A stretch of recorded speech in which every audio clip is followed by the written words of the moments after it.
All right, so this video is inspired by a comment that someone left on a book called Bowling Alone.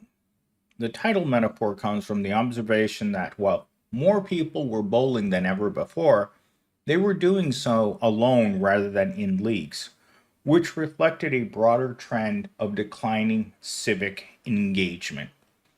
And of course, this means that people aren't interacting with each other. And worst of all, this means that more people are not going to be making children. Because when society isn't interacting with each other, that means that relationships are no longer prioritized, or the fact that you're too broke to hang out, which is another problem. Because everywhere that I've gone today, I've probably gone to like 4 or 5 different places. I was just at the salon and the girl said to me, "Oh, I didn't even know that today was Super Bowl Sunday." Adding to that comment, he's like, "It seems like the same teams are playing every single year and it's not interesting to me." Which again goes to show that our society is changing in real time and not for the better. I'm not a person that's a fan of sports, but at the same time, I can tell there's a different feel in our society, and socializing and hanging out with people has received a very low priority. So let's get into our monologue really quick. You ever wonder why you feel so alone, even when you're surrounded by people? It's not just bad luck or a you problem. Modern life is literally designed to keep us isolated, distracted, and too exhausted to build real connections. We replace deep friendships with endless scrolling, real conversations with quick texts, and community with convenience. And now we wonder why something feels off. But the truth is, loneliness isn't inevitable.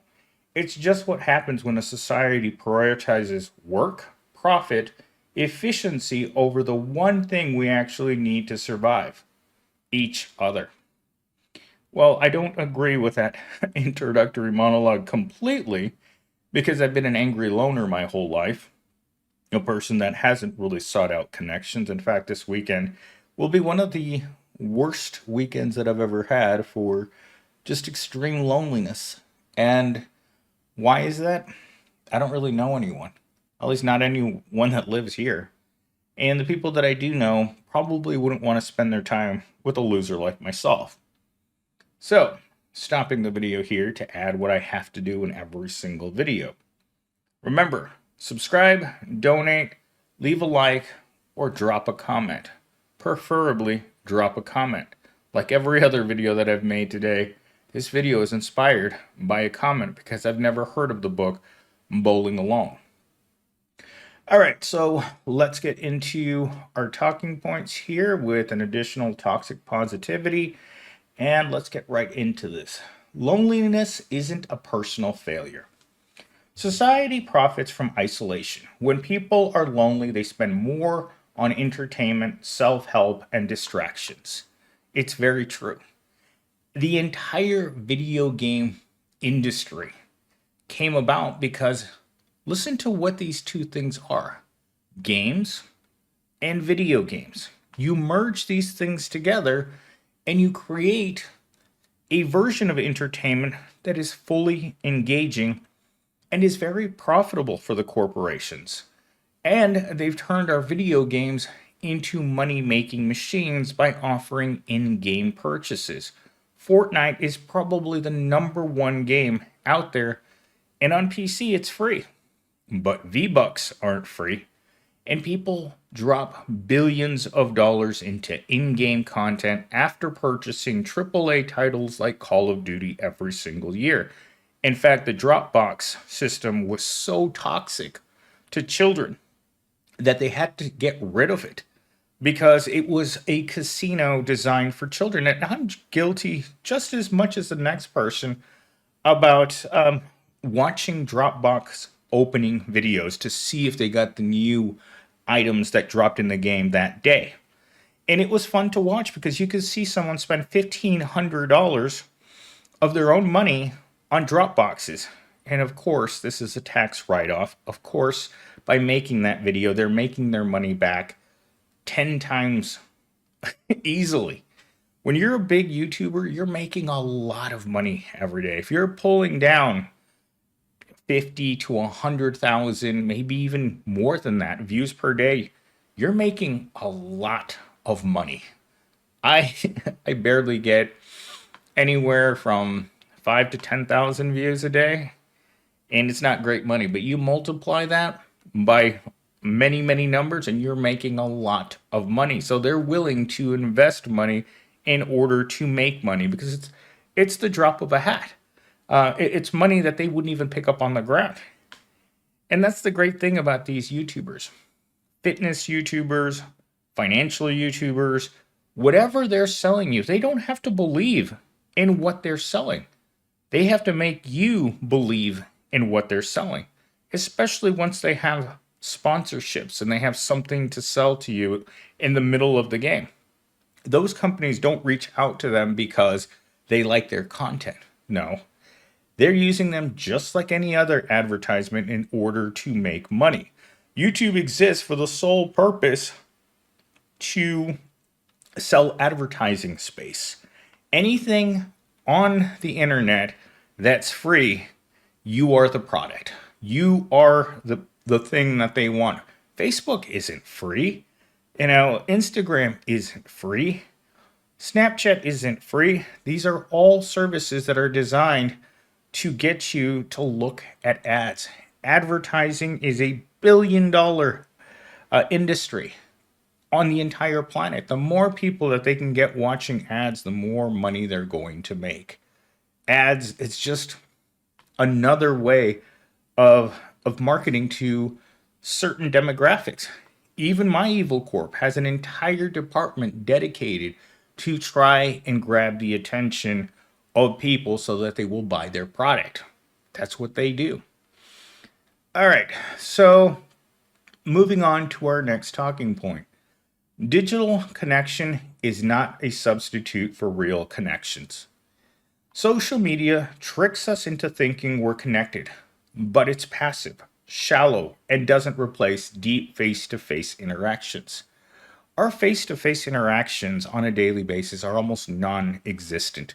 If you're like me, the 8-hour day at work is spent with the Gen Zero that has the attention span.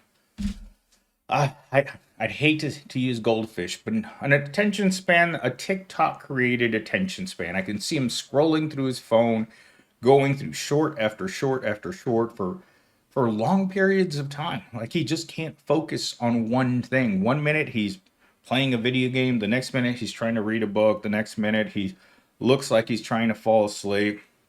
And then if he truly gets bored, he'll just disappear and he'll go to his car and he'll sleep in his car. That's what he does. Or he's in the bathroom. that's that's to me so far that's been Gen Z's go-to move. When they don't have anything better to do, they just go sit in the John and probably work with the governor in there, but they're in there a long time and quite often. But these shallow interactions are something that really bothers me because as a person that doesn't have many interactions with other people, I am more sensitive to seeing these things. When I see people, like I'm going to the gym in about 30 minutes to do some cardio because I've been skipping it mainly to work more. I mean, my weekends aren't spent relaxing. I mean, I've been working on YouTube now for roughly 4 hours today since I woke up this morning. So I watch people's interaction with one another, and it's very odd because the connections just, they don't seem like they're real. Sometimes you wake up in the morning and you look around and you ask yourself, like, is this real? I mean, is this my digital prison in the Matrix? Did I do something so bad in a past life that this is all the Matrix gave me? And somehow it thinks that I'm supposed to be happy while I get this little tiny bit of life handed to me? I mean, what else am I going to do? I don't make enough money to do anything. I can't really go outside for anything. I have to stay in here and make content. because this is a job. You know, every day that I do this, I make money. Not a lot of money, not enough to support myself. Hell, I would say that it's not enough money, but I like doing it, and it gives me a couple of bucks. So the face-to-face interactions are something that I have noticed that other people used to prioritize, but not anymore. In fact, while I was at the salon, the girl in front of me, the owner, was calling her boyfriend because she wanted to go out and eat today. And no matter how much they went back and forth with suggestions of where to eat, it's like, I want to go to Chipotle. No. I want to go to this noodle place. We don't have time for that. And this back and forth of not being able to agree on what, where, or how to do it was very fascinating to me because they just couldn't agree on anything. And at the end of the phone call, they both hung up and decided that they would eat separately. And the girl that she was working with said, "Man, you guys don't really hang out anymore or do anything together." And she's like, "Yeah, that's right." But her sister that lives with her, also just recently became a Susie Rotten Crotch single mom. And the reason she didn't come to work today was because she was too depressed to go to work because she doesn't like being alone. She hasn't been alone in a few years, and suddenly she's alone with a child. And I think that would be one of the most difficult places to be because now you have to go out into the world and look for social connections as a single mother. And that can be extremely difficult because now you have baggage. And everyone has a certain amount of value within our society, right? When it comes to a significant other. Well, once you become a single parent, that value diminishes and you are only valuable in certain circles, which is not mainstream circles, which means that of course you're going to become very depressed as a single person because now you're going to start feeling even more isolated and your interactions with people are going to become even that much more shallow. All right, let's get into our third talking point here. People are too tired to invest in friendships. Long work hours, side hustles, and burnout make socializing feel like just another task. As you guys are listening to me doing my side hustle, how many hours a week do you think I have to go out there and look for friends? After work, I'm either working on YouTube or working on forgetting that I had to be at work. Those are the two things. Weekends are spent gym, salon, gym, side hustle. That's it. There's no real time that we can truly dedicate to say, you know what? I'm tired of being alone. I'm tired of being lonely. And all I'm going to do is distract myself from those feelings because if I have to continue to feel those feelings, I may not be around for very much longer. Because socializing is something that we used to do by default. When we weren't so plugged in, once work was over, that's what we did. Weekends, we didn't used to have to work this much. The invention of part time, 40-hour a week jobs, I think, is a recent creation of the economic times. 40 hours of work is not enough time working per week. The average person in America right now that's not making it needs to be working 80 to 120 hours per week. And that's not an exaggeration. Look at how much money. I've done these calculations on this channel over and over and over again. The optimal amount of money that you need to be making is by selling 200 hours of minimum wage work to the corporations. Now, you ask this question: how am I supposed to sell 200 hours of labor every week? Well, that's up to you to figure that out. But that's the requirement for people working at the bottom. For the 99%, 200-hour work weeks are where you're expected to be. If you think that 40 hours is going to pay your bills and let you live a stable lifestyle, you're absolutely wrong. And things are going to get worse. As inflation continues to rise and wages seem to be going in the opposite direction, if you're not willing to invest that many hours into employment, you're going to get left behind.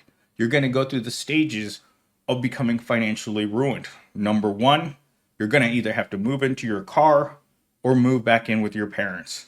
If that fails or they kick you out, the only place you're going is onto the street. And believe me, on the street isn't a place where you want to be. The safety social net in America doesn't exist. And I'll tell you that from my own personal experiences from being homeless repeatedly throughout my life. If you can't pay your bills, there's not a magic wand through the social safety net that's going to help you. The food stamp program isn't designed to keep you fed. The unemployment benefits are not enough to support a gerbil.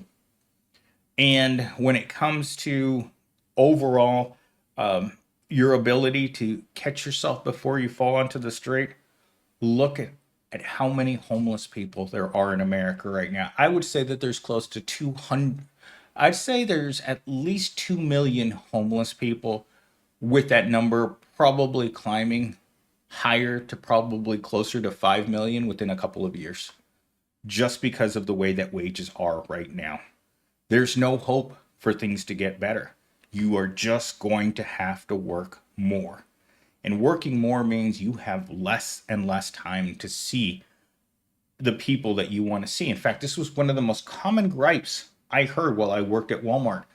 Walmart wants you to work nights, they want you to work weekends, and they want you to work the holidays. The time off that you have is on Monday or Tuesday and Wednesday. Who has time to hang out with you on a Tuesday and Wednesday during the day? Everyone who has a normal job is going to be at work. And if you can't see people on birthdays or any other special occasion because you have to be at that crap job, or let's even say this, your 2 or 3 crap jobs, the isolation and misery you're going to feel at that point is going to make this life unlivable. And I think that's the reason why more people are reaching for the rope rather than reaching for a second job. My final talking point is, many people feel like they don't have time for friendships.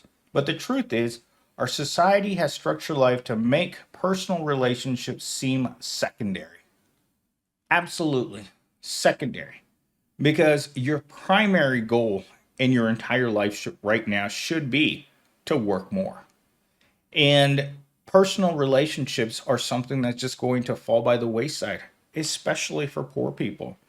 As you have to sell more and more of your hours to Evil Corp for not enough money to live off, your personal relationships are just going to die. Because if a person doesn't make time for you, it is assumed that you're not a priority, even though they don't understand that you're spending all of your free time at some crummy job that you can't stand being at, with coworkers that you don't like, and a boss that's just waiting for that time that you mess up so that they can fire you. That's all management's there for. They're just biding their time, waiting for you to screw up. And once you do, then they can toss you out and be like, well, it's your own fault. Just like that person that I knew who worked at the call center. Once you're in a job that has a point system, you know that that point system wasn't designed for your benefit. It was designed for your detriment, is what it was designed for. All point systems are like that. And where are their point systems? In every single job where they do not value workers. All right, let's see what I put into toxic positivity today. The AI gave me this. It's the idea that acknowledging negative emotions is somehow a failure. So instead of support, people are told to look on the bright side or just be grateful. Because remember, every job is a good job. I can't believe, no matter how many times I say that, they used to put billboards with that expression in low income neighborhoods because people didn't want to work at Taco Bell. They didn't want to work in factories. They didn't want to work in grocery stores because they were considered low level jobs. So the government decided that, it's a good idea that we motivate people by telling them, because maybe they're too stupid to understand that any job is a good job, regardless of what it is. Because if you're having to apply to those jobs and you think you're too good for those jobs, well, the owner of that business, who started out that business knowing full well that the only way that they were going to continue to operate that business was with minimum wage labor. And it's hard to convince people to sacrifice themselves for a rich person just so that they can enrich themselves on your time, because it's not their time. They don't work. They just make the money from your work. And it's their responsibility to tell you how worthless you are every single day, because they don't care who's doing that job. All you are is labor. Most of America is just labor. And the people at the top want your labor, but they don't want you.